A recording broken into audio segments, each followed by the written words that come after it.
Сәлеметсіздер ме? Бүгін бізде математика 4-ші сынып 91-ші сабақ. Бір бағыттағы қуып жету және қалып қою қозғалысы. Бірінші тапсырма. Ғалымдар Арал теңізі туралы мәлімет жинады. Теңіз ауданының кемуі туралы мәліметке қарап есеп құрастыр. Арал теңізі Қазақстан мен Өзбекстан шекарасында орналасқан ағынсыз тұзды көл. Арал теңізі қазір қандай жағдайда екенін анықта. Неге мұны нағыз экологиялық апат дейміз?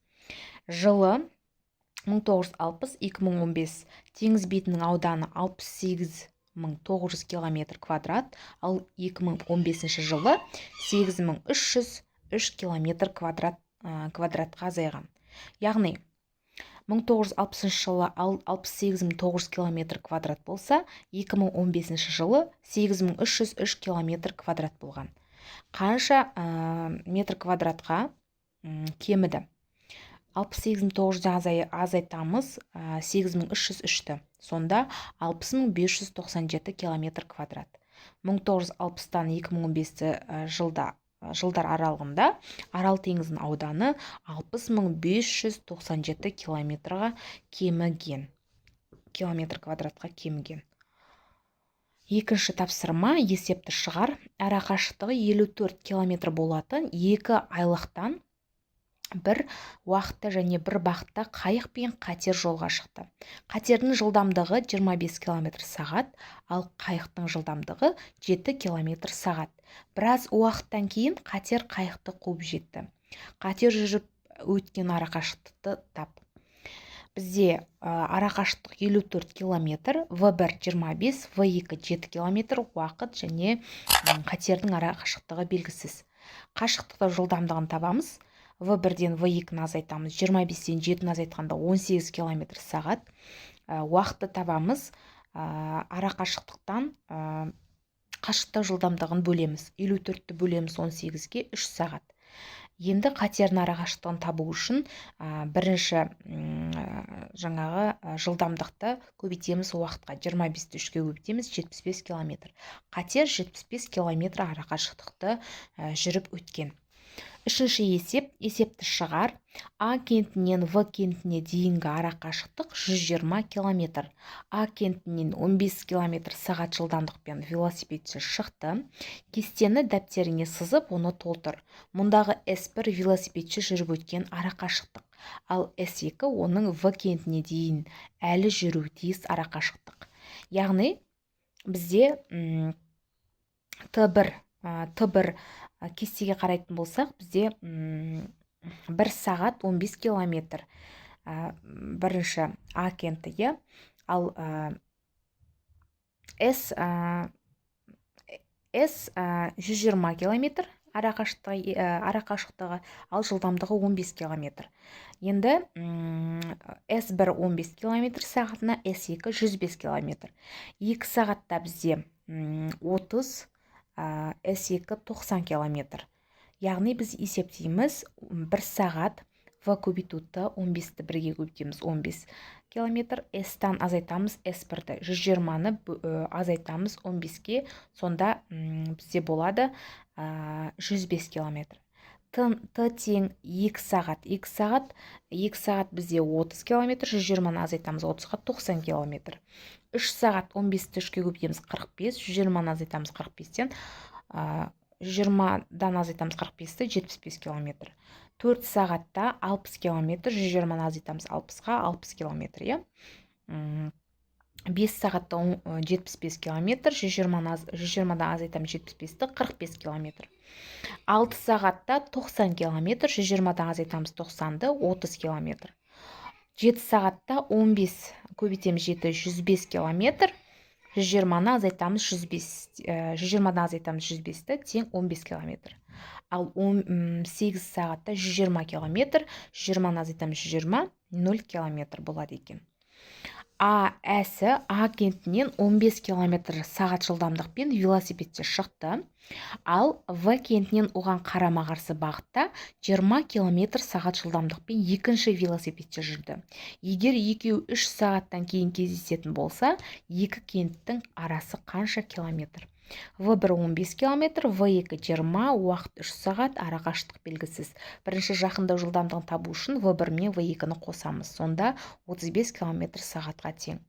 S-ті табамыз, жақындау жылдамдығына уақытты көбейтеміз. Сонда 105 км-ға тең екен. Екі кенттің арасы 105 км. Б-сы А кентінен таңертеңгі сағат 10-да 12 км сағат жылдамдықпен велосипедші шықты. Сағат 12-де осы бағытта екінші велосипедші жолға шықты. Оның жылдамдығы біріншісінен 3 км сағат артық. Егер екі кенттің ара қашықтығы 60 км болса, В ауылына велосипедшілердің қайсысы бірінші келеді? Яғни В1 12 км, В2 белгісіз 3 км сағат артық В1-ге қарағанда. С 60 км, Т1 белгісіз, Т2 белгісіз. Бірінші В2-ні табу үшін 12-ке 3-ті қосамыз, 15 км сағат В2-міз. Уақытта табамыз. С-тан бөлеміз В1-ді, 60-ті 12-ке бөлеміз 5 сағат. Т1-ді табу үшін 10 қосу 5 сағат, 15 велосипедші. Бірінші велосипедші 15:00. Т2 тең ара қашықтық бөлеміз В2 4 сағат. 12-ке қосамыз 4, 16. Екінші велосипедші. Бірінші велосипедші бірінші келеді екен. Төртінші есепті теңдеу құрып шығар. Ара қашықтығы 930 км болатын екі қаладан бір уақытта бір-біріне қарама-қарсы екі автокөлік шығып 6 сағаттан кейін кездесті. Автокөліктердің біреуі 85 км сағат жылдамдықпен жүрген болса, екіншісінің жылдамдығы қандай? X деп екінші автокөліктің жылдамдығын алатын болсақ, бізде теңдеуіміз былай шығады. Яғни S 930, Т 6 сағат, В1 85, В2-ні табуымыз керек. В2 X деп аламыз. Жақшаның ішінде 85 қосу X көбейту 6 тең 930. Яғни 85 қосамыз X тең 930 бөлеміз 6-ға. 85 қосу X тең 155. X-ті табамыз, 155-тен азайтамыз 85-ті. Сонда 70 км сағат. Екінші автокөліктің жылдамдығы 70 км сағатқа тең екен. Бесінші есепті шығар. Екі салт атты бір ауылдан бір уақытта бір бағытқа қарай жолға шықты. Бірінші салт аттының жылдамдығы 10 км сағат, ал екіншісінің жылдамдығы 8 км сағат. Неше сағаттан кейін екеуінің ара қашықтығы 6 км болады? Яғни В1 10 км, В2 8, С 6 км, Т белгісіз. Қашықтау жылдамдығын табу үшін 10-нан азайтамыз 8-ді. 2 км сағатқа тең.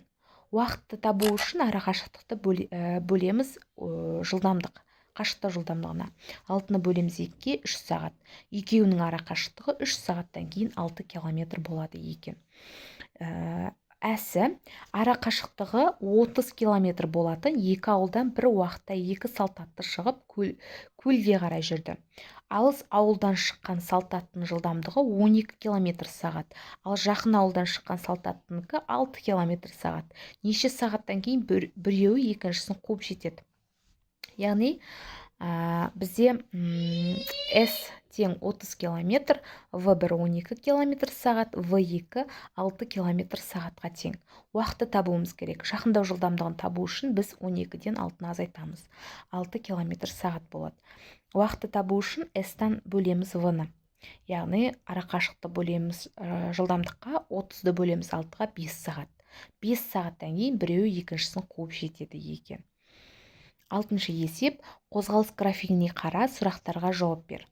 Мотоциклдің автокөліктің бастапқы қозғалысы туралы не айтуға болады? Жолға шығар алдында олар бір-бірінен қандай ара қашықтықта болды? Қанша уақыттан кейін кездесті? Кездескенге дейінгі олардың жылдамдығы нешеге тең? Графикте неліктен жоғары көтерілмейтін және төменге түспейтін жерлер бар? Қалай ойлайсың? Бұл нені білдіреді? Көліктердің тоқтағаннан кейінгі жылдамдығы қандай? Яғни қозғалу уақыты 11. Қарасақ біз 11 қозғалу уақыты. Ал жолға шығар алдында олар бір-бірінен қандай қашықтықта болды? 90 км қашықтықта болды. 90 километр қашықта болды. Қанша уақыттан кейін кездесті? 12, азайтамыз 11-ді 1 сағаттан кейін кездесті, е? Кездескенге дейінгі автокөлігі жылдамдығы 60 км сағат, мотоциклдің жылдамдығы 30 км сағат.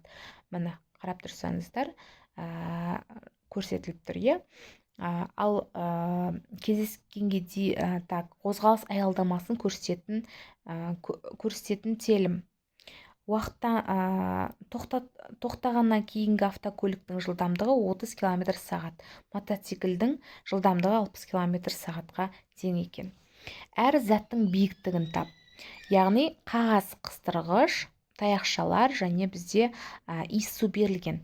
Осының биіктігін табуымыз керек. В 40 сантиметр куб. Яғни көлемі, В дегеніміз бұл жерде көлем болып тұр, е? Енді А тең 5 сантиметр ұзындығы, е? Ені В 4 сантиметр, көлемі 40 сантиметр куб. С-ті табуымыз керек, биіктігін табуымыз керек. Биіктігін табу үшін В бөлеміз А көбейтілген В. Тең 40 бөлу 5 көбейту 4, 40-та бөлеміз 20-ға 2 сантиметр. Қағаз қыстырғышының қорабының биіктігі 2 сантиметр екен. Екінші, таяқшалардың көлемі 12 сантиметр кубқа тең. Енді А 4 сантиметр, В 3 сантиметр, көлемі 12 сантиметр куб. Яғни бізде болады 12 бөлеміз 4 көбейтілген 3, 12-ден 12-ні бөлгенде 1 сантиметр. Санау таяқшалары қорабының биіктігі 5 сантиметрға тең. Үшінші, бізде иіссудың ұзындығы 7 сантиметр, ені 4 сантиметр, көлемі 280 сантиметр куб. Биіктігін табамыз, яғни 280 бөлу 7 көбейту 4. 280-ді бөлеміз 28-ге 10 сантиметр. Сыйлық қорабының биіктігі 10 сантиметрға тең екен. 8-ші есеп, ойлан және жауап бер. Арман, Болат, Нұрлан, Айна және Әлия сыныптың үздік шаңғышылары. Жарысқа қатысу үшін олардың ішінен бір ұл мен бір қызды таңдап алу керек. Қанша тәсілмен таңдауға болады? Яғни, бірінші тәсіл Арман Айна, Арман Әлия, Болат Айна. Болат Әлия, Нұрлан Айна, Нұрлан Әлия болуы мүмкін, е? 6 тәсілмен таңдап алуға болады екен. 9-шы есеп, сызба бойынша есеп құрастыр және оны шығар. Бізде яғни В1 5 сантиметр, В2 10 сантиметр минут, уақыт 3 минут, жаңағы арақашықтық белгісіз. Бірінші қашықтықтау жылдамдығын табамыз, В2-ден азайтамыз В1-ді, сонда 5 метр минут. Арақашықты табу үшін қашықтау жылдамдығына уақытты көбейтеміз, сонда 15 метр. Екі қаздың арақашықтығы 15 метрға тең екен, е?